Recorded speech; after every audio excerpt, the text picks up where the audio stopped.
So, very good basic technique. So, free of living microorganisms. And he will only, he or she, I should say, will only perform surgery on the patient with sterile gloves. Therefore, if the doctor had any pathogens on him, he or she would not spread them to the patient. So that is a good aseptic technique.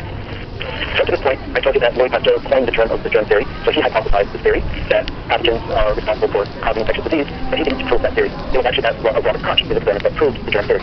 So we attributed Robert Koch for using his postulates. His postulates are described here on the slide, and it consists of 4 steps or criteria that help us establish a relationship between a particular microbe and a particular disease.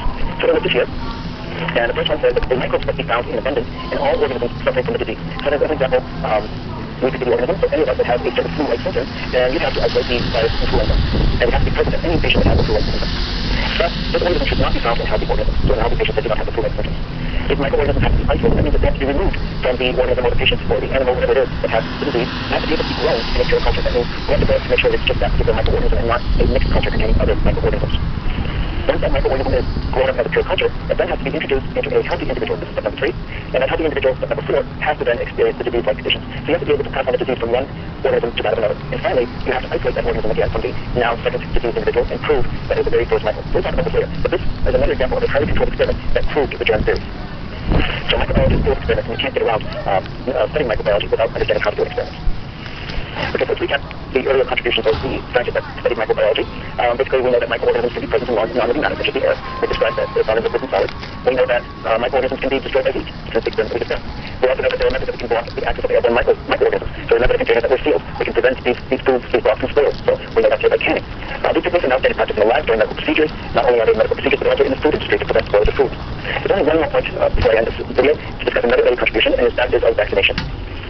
So once we realized that microbes or pathogens were the cause of specific diseases, early microbiologists set out to discover ways to prevent the spread of these diseases and try to prevent them from happening at all. That led to the discovery of vaccination, and that's attributed by the scientist called Edward Jenner.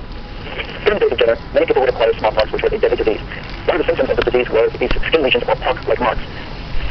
That is similar to those left behind if a patient acquired cowpox. Jenner was able to put 2 and 2 together. He noticed that dairy workers who were exposed to cowpox would not develop smallpox. So he designed an experiment in which he would purposely give a person cowpox, allow them to develop an immune system. At that time, they didn't quite understand what the immune system was. However, then he would purposely infect that person with smallpox to see if they would develop smallpox. His hypothesis is that the patient would be protected because they had an immune system based on the cowpox. And in fact, he actually performed this experiment on his young son. Today, that would not be ethical.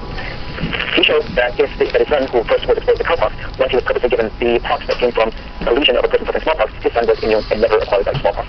So he took a big risk, but he proved his theory. So later on, Pasteur gave the term vaccine in honor of Jenner's cowpox vaccine. And for today, any material that we use to induce an immune response to protect patients from acquiring infectious disease, we call that vaccination. The only other mode of preventing disease would be that of giving an antimicrobial agent.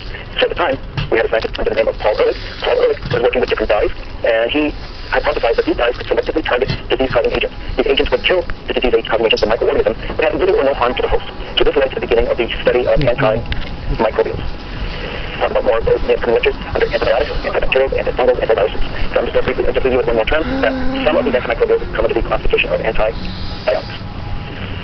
So this is going to end this video, and it's a brief description of the earlier discoveries of microbiology. Thank you for listening. Welcome to the lecture on malaria. Malaria is a disease caused by several species of protozoa called Plasmodium. The protozoa studies the life cycle of Plasmodium and how it infects humans. There are certain terms that we're going to discuss. First, we'll talk about sporozoids. Sporozoids are the infectious form of the protozoa. So it's going to be carried by mosquitoes. It will be found only in mosquitoes and not in humans. It's also the vegetative stage, so this is the stage that it will grow and divide. There's the merozoids. The merozoids are found only in humans.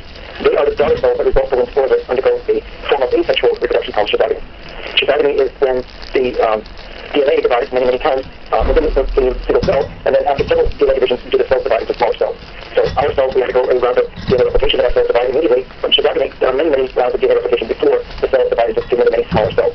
These smaller cells are those merozoids. The next is the ring stage. So when these merozoids are inside the humans, they're going to infect red blood cells or lymphocytes. During that stage, smaller inside the red blood cell. This is called the ring stage. So they will grow, they will get larger inside, and they will go from rhodocyte to tropocyte. These tropocytes will escape, and they will go and infect other red blood cells. If you also give you the term of host, host is the living organism in which these parasites are going to live in. It's like two types of hosts, the defensive host and the intermediate host. In this case, the defensive host is always the host in which the organism undergoes sexual reproduction. So for plasmodium, the defensive host is going to be the mosquito. The other host is the intermediate host. This is the host in which the parasite can undergo division, but it won't be sexual division, it's going to be asexual division or reproduction. So in this case, when the plasmodium is inside the human host, it will go many, many rounds of replication, but it will be divided by asexual reproduction.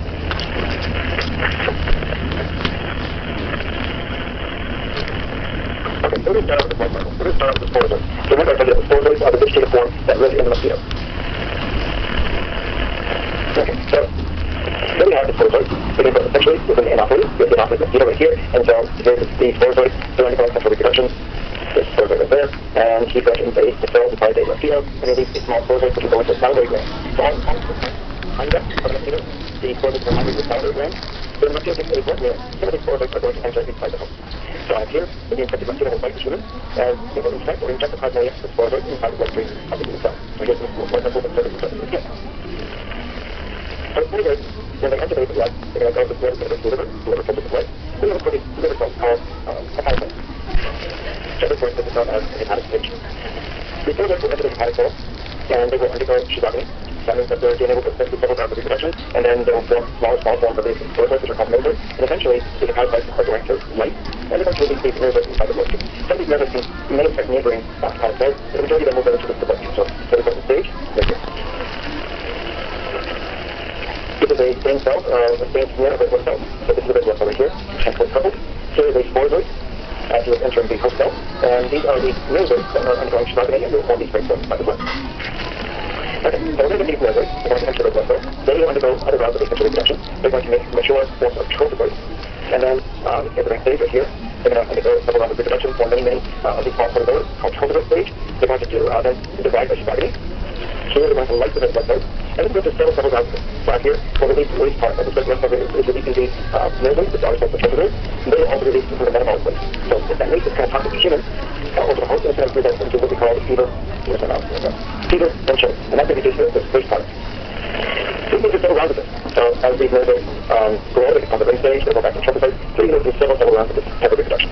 However, some of these nervoids will form specialized cells, different metacytes. Some of these metacytes will be female form, and others will be in the male form. So I can slide forward, that's one of the points. These metacytes, as long as these things are going in the host cell, this is the human host, they will not form any cervical cover. They have to then enter back into the mosquito for the life cycle to continue. Now in the host, it's these nervoids and tropocytes right here that are causing the signs and symptoms of malaria. They cause anemia because a lot of the blood vessels are being destroyed. They cause fever and chills because of the waste product. But it's the metacytes that really have no harmful effects whatsoever.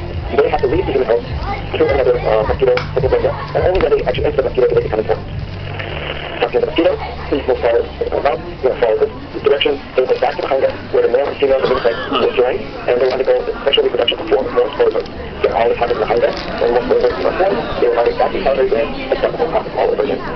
So remember, this is the definition of the primitive host is, and that is the intermediate host.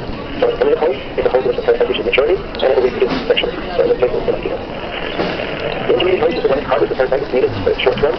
The organism is undergoing a asexual form of reproduction, and it's this one that is needed to complete the whole life cycle of the mosquito. This concludes the lecture, the new lecture on malaria. But I want you to get remember that you consider various different life stages of the malaria parasite. You can compare that to the more simple type of protozoa, which do not have two different hosts and have actually one host. Today we're going to discuss a group of viruses that infect bacteria. These viruses are known as bacteriophage. Sometimes you can hear the word phage, and that's just the abbreviation of bacteriophage. Okay, the bacteriophage is a DNA virus. He is a complex virus. Because it's not a heterozygote, it's not helical, and he's a virus that infects bacteria. So that's how we're going to classify it. What I'm showing you in this image is a typical cycle called the lytic cycle. It's called this bacteria. And so other virus. We're going to start here by the attachment phase. So this virus will start down here, he's floating around freely. He's going to wait until he reaches his own host, which happens to be a bacterial cell. This bacterial cell has specific receptors on its surface that the cell wall. He's going to detect these receptors by his ligands. The ligands are at the very tip of his tail fibers. So the little, they look like spider-like tail fibers. Once he finds his receptors, he's going to dock onto the surface. He's going to inject the DNA right here through the tail, through the bottom tail fiber, bottom tail, and then just the DNA will enter inside the host cell. The rest of the virus particle, the capsid, is going to remain outside. Notice also there's no envelope on this virus. What happens when that DNA goes in? So the second one is and treat it as just DNA. The third one is we're going to start making virus components. So you can make more DNA. We'll do things. He's going to make tons of viral proteins. In the meantime, while this is happening, this whole cell is actually getting very sick. Because he's spending all his ATP energy going towards to make these virus particles. He's also boosting his metabolism. So all the nutrients he needs to grow are going towards to make these virus particles. So because all those amino acids he needs to make are going into making these viral proteins. All the nucleotides for DNA replication, he can't do that because he's going to utilize them to make DNA for virus particles. So the virus, the long story short, that the virus particle, bacterial cell, is going to get very weak, and part of his weakness is this chromosome going to fall apart into small pieces. So we'll get back to that in a second. So now this bacterial cells make tons of virus proteins and DNA. They're going to just come together all by themselves and self-assembly. So it's just word self-assembly. Because the virus particles, we're not going to have to go this entire process. And then we start out with just one virus particle up here, and we're going to make hundreds to 1,000 virus particles down here. And all this is not replication, and this virus particle is not growing, he's not metabolizing. Eventually, it's going to fill up this bacterial cell so much that he's going to burst the bacterial cell right here, and he's going to release, or his progeny of the virus particles will release. And the whole cycle can continue again. This is the lytic cycle.